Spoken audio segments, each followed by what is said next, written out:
Maps I think are cool. Great Britain, UK, and the British Isles. Okay, so if you're talking about Scotland, England, and Wales, that is apparently Great Britain. But if you're talking about Scotland, England, Wales, and Northern Ireland, that is the United Kingdom. Which is quite ironic considering most of Ireland did not want to be united with the rest of Great Britain. But if you're talking about Scotland, England, Wales, Northern Ireland, and the Republic of Ireland, that is the British Isles. Yeah, that is definitely confusing. 2024 is a worldwide election year. It has just happened to line up that there are 64 different countries in the world that all have a national election this year. Perhaps this is a real opportunity for some actual positive global change. Probably not, though. The size of the Roman Empire at its height compared to the United States. That's actually quite interesting to see. So yeah, Roman Empire at its height basically covered all of the countries surrounding the Mediterranean. And in terms of scale, that's pretty much the size of the entirety of the United States of America, which is rather large. Yeah, they really knew what they were doing. Countries that drive on the left versus driving on the right. So 69% of the world drives on the right, which is a lot. That's 165 countries. The UK really is doing its own thing here when you look at the rest of Europe. Why don't we just switch to driving on the right like everyone else? What's the worst that could happen? I'm sure that wouldn't cause absolute carnage. Poverty in South America. This one's actually really sad because normally when you see a poverty map, when there's a 10-year difference, the amount of poverty's generally gone down, but in this case, in South America, it's actually gone up. And that's in every single country, some of which particularly bad. Like Argentina, it's gone from 4% to 36%. What are people saying? What's the reason for this? Okay, obviously there are tons of reasons, but COVID was a big one. Apparently inflation in the US also caused problems to developing countries, and lots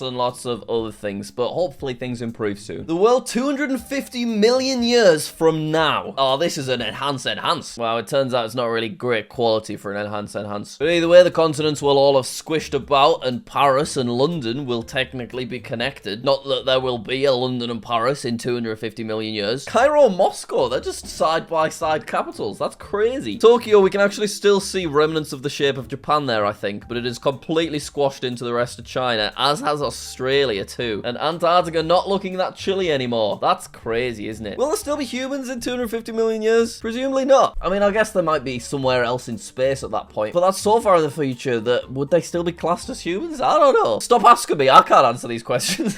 Foreign cuisines that tend to be popular. Italy taking Europe by storm. Apparently in United Kingdom, Indian is the #1, which is interesting. I mean, yeah, I do really like having an Indian takeaway, but my go-to cuisine would definitely be Italian. Oh, it's just delicious. Is that Suriname over in what? Belgium? I did not see that coming. Comparing US states to entire countries by GDP. Oh my god. So this is saying that just Texas has a GDP equivalent to the entirety of Canada. $1.73 trillion. And just California has a GDP $2.8 trillion, which is equal to the United Kingdom. This is absolutely crazy. Even smaller states like Wyoming have GDPs equal to Singapore, which is like a pretty strong economy. 300 billion. My god. Then following a similar theme, these three regions make up 50% of world GDP. So that's England, a bunch of Europe, less than half of the USA, a teeny bit of China, and half of Japan. That is a lot of global power to hold, considering how many people live in these grey areas. Most common immigrant in Germany. Wow, what a beautifully detailed map. We've got a lot of regions here. You can see that generally it's dominated by Turkish immigrants. Also a few Russian, a couple of Ukraine. We've got USA in this region, which is interesting. And then quite a lot of Vietnam too. Can we get some info in the comments? Unsurprisingly, the region for the cluster of Americans is because of US military bases. And the reason for lots of Turkish migrants in Germany is because they were encouraged into the country due to a shortage of manpower. And understandably, over time, people have settled and started families, etc. Map of nicknames for states and provinces in USA and Canada. Oh, this is a pretty looking map. Enhance.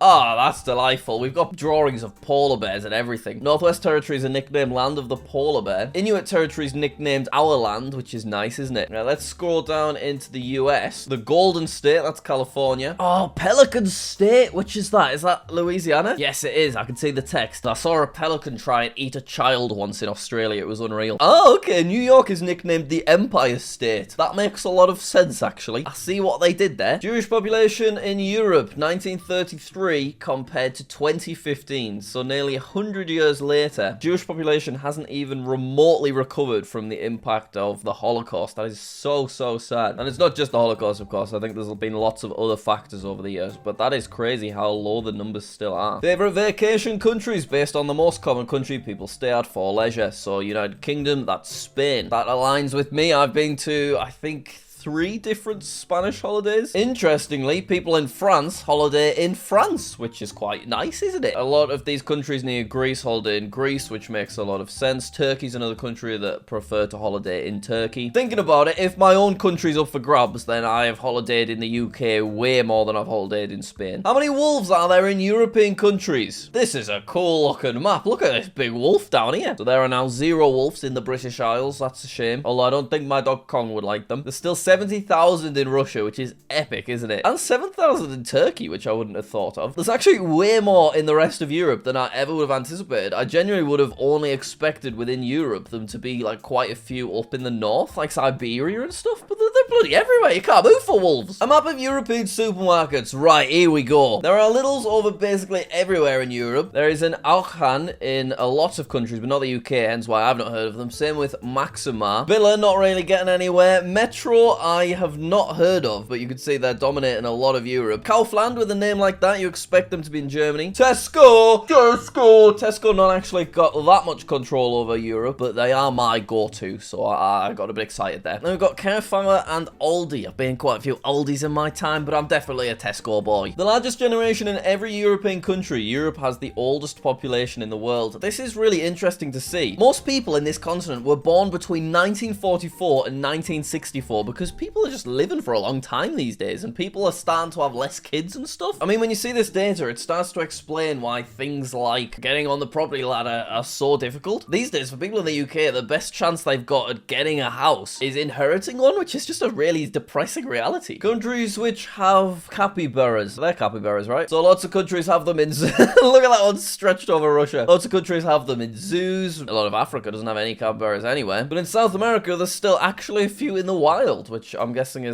that's because that's where they're native to. I actually thought they were native to Australia. Yeah, they're from South America. I'm totally wrong. I was sure of that. I think I just saw them in a zoo in Australia, and I may be getting confused. Nearly half of Americans will have obesity by 2030. I can't look at a map of the USA anymore without seeing that stupid fella holding the fried chicken. Ongoing civil wars. So since 1991, there has been a civil war in Somalia, and also in Syria, Mali, Central African Republic, Yemen, Ethiopia, Myanmar, and Sudan. And I knew about basically none of them. There are people just out there fighting or living unsafely, and we're just going about our business. It's really quite sad to think about. Whoa, 1 billion years of plate tectonics. That's a moving map. Oh, this is so satisfied. All right, it has been 200 million years ago at this point, and I don't really recognize anything yet. Oh my god, this is unreal. Oh, here we go. Yep, I can see India just drifted from... Oh, it's reset. It was just getting good.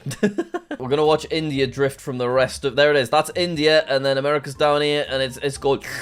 And it's getting sucked into the rest of Asia. Incredible. The most bizarre human world records. Oh, here we go. Are there any of these I could attempt? Fastest motorcycle driven blindfolded to 260 kilometers an hour. I'll leave that one. Most pubs visited in a day by one person. 44,000? How do you do that in a day? Of course, that's the English record on the map. Furthest swim under ice. That was in the Netherlands. Most bizarre human diet. He ate 18 bikes and a plane. Right. The oldest human was 122. That was in France. Longest time holding breath is 37 minutes. What? Longest human nose is a fella in Turkey. Oh, there could be a lady in Turkey. It doesn't say. Tallest living woman was in Turkey. And tallest living man. Isn't that interesting? What's the science behind all 3 of those records being in Turkey? Most popular console in every state. The Switch dominates quite a bit, as does PS5 and the Xbox X. Are there any obscure ones anywhere? Yes. Is that an Xbox 360? No, it's an Xbox One. Which state's that? Pennsylvania, maybe? No, it's West Virginia. Pennsylvania is up there. My assumption would be that people perhaps just have a bit less money in West Virginia compared to some of the other states, so they just can't afford the latest console. And there's also PS4 down here as well, which is probably the same kind of reason. Generally, they will be in groups, which you can see has happened with the Xbox X, because people generally going to get the same console as their friends who are their neighbors, and it just kind of spreads. Where music artists are more popular in the US. Beyonce has a pretty good spread there. Taylor Swift. That's really interesting how she sways over to the West. You would think Taylor Swift, perhaps coming from a country background, she'd be more popular in the South, but I guess her music's maybe shifted. There are so many to go through here, so I'll just click and you can pause, because I'm not going to be able to get through all of these. I can't talk something interesting about each one of these. All right.